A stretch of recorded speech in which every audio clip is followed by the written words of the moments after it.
You're watching Bloomberg Quint, and we are in conversation with the chairman of Lloyd's of London, John Nelson.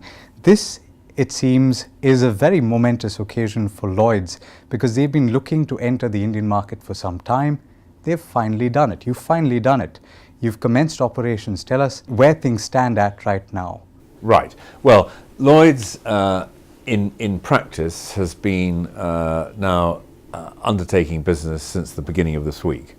Having received all the necessary regulatory consents. As you say, it's an important move for Lloyd's because Lloyd's, we're the only insurance market in the world.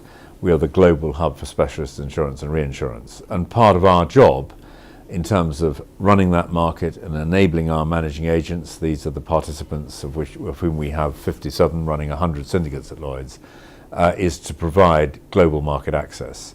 And if you look around the world, we do have exceptional global market access. But the major standout large economy where we are, in a sense, we have only just crossed the line, is India. So we're very pleased with that. At this point, I understand that you have one syndicate partner in India that you're starting with. What are the initial targets with regard to bringing syndicates into India? Right. Well, what we find is that when we're coming into major new markets, as we did in China, as we did in Singapore for the Asia-Pac region, that we tend to build as a market very slowly. People want to feel their way, they're prudential. We're in the insurance business, we're in the risk business. We're not, in a sense, running shops, trying to increase turnover. So we are feeling prudential and cautious. Also, in the case of India, we are in a situation where market conditions are extremely tough, as they are actually in the rest of the world, but particularly in India. So we have to be careful. We also have, there's no question, a pattern where the number of managing agents coming in will probably be quite low in number for the first year or two, and then will gradually pick up. What number are we talking about? Well, I would say that we're starting with one, which is MS Amlin, and then we would expect a few low single figures over the next year. Now, having said that, there is one other aspect which is very specific to India, and that is that the reinsurance market is not yet fully liberalized. Yes.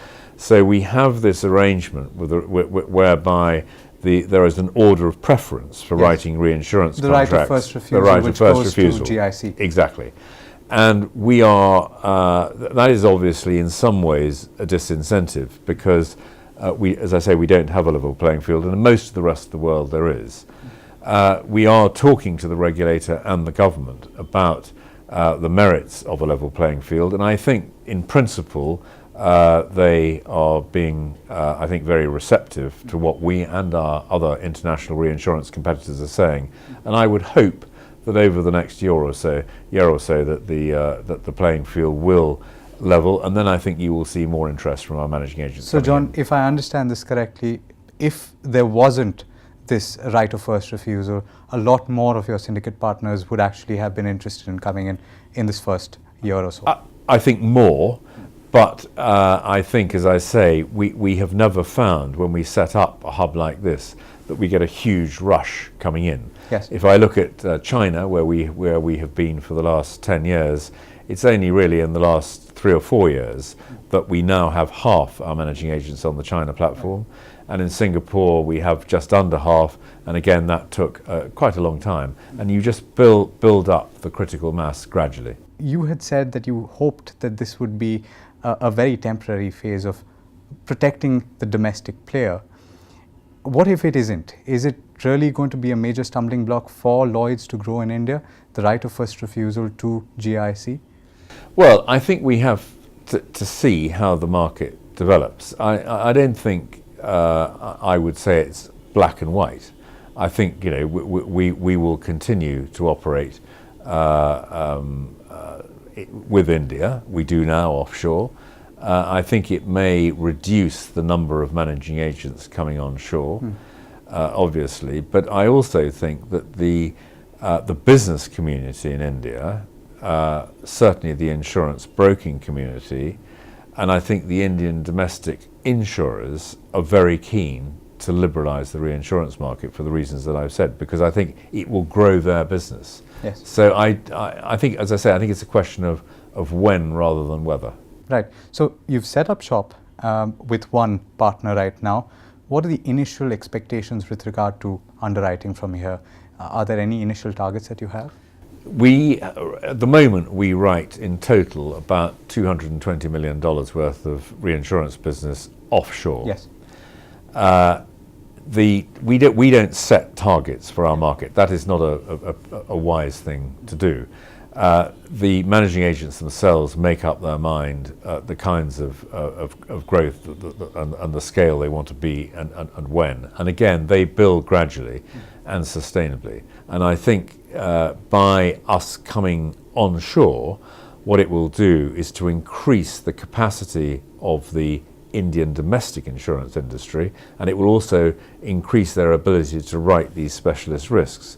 And if you look at India, the level of insurance penetration is very low. It's about. I want to actually stop you there because that was going to be my next point. One would argue, John, that the level of penetration, or rather complete under-penetration in India with regard to insurance, both in the general and life insurance spaces, is more a factor of lack of awareness and perhaps even lack of a desire to go for insurance than the capacity of insurance companies to provide that insurance service.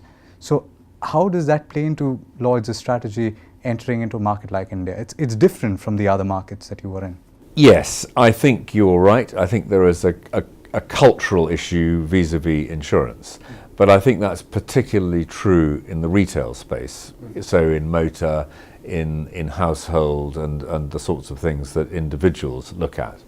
But for the corporate sector, the business sector, I think it's rather different. I think that there is a realization of the importance of risk mitigation. And if you look at, for example, the improvements that are being made in corporate governance in India, which is something which I know the government is paying a lot of attention to, one of the key aspects of improved corporate governance is risk management, where insurance plays a role. All right. It's been an absolute pleasure, John. Thank you for speaking to Bloomberg Quint.